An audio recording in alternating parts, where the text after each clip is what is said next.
जखमी नागाला उपचार करून दिले जीवदान। मिरजेतील बसवेश्वर कॉलनी परिसरात पूर्ण वाढ झालेल्या जखमी नागाला उपचार करून निसर्गाच्या सानिध्यात सोडण्यात आले। ऐन नागपंचमीत नागाला नवा जन्म मिळाला।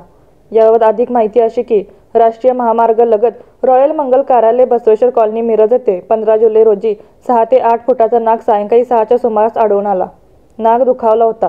सर्पमित्र मंथन आनंद माने या तरुणाने नागाला अत्यंत शिताफीने पकडले तेव्हा नाग दुखावल्याचे जखमी झाल्याचे दिसून आले।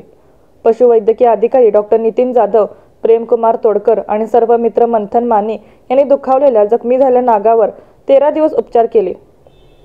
नाग माने यांनी आपल्या घरी नेला होता। उपचार करून नाग सुस्थितीत आल्याचे दिसल्यावर तिघांनी ऐन नागपंचमीचा मुहूर्त साधून त्याला निसर्गाच्या सानिध्यात सोडून दिले।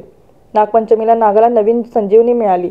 याबद्दल सर्पमित्र मंथन माने, डॉक्टर जाधव, प्रेमकुमार तोडकर यांचे परिसरात अभिनंदन होत आहे।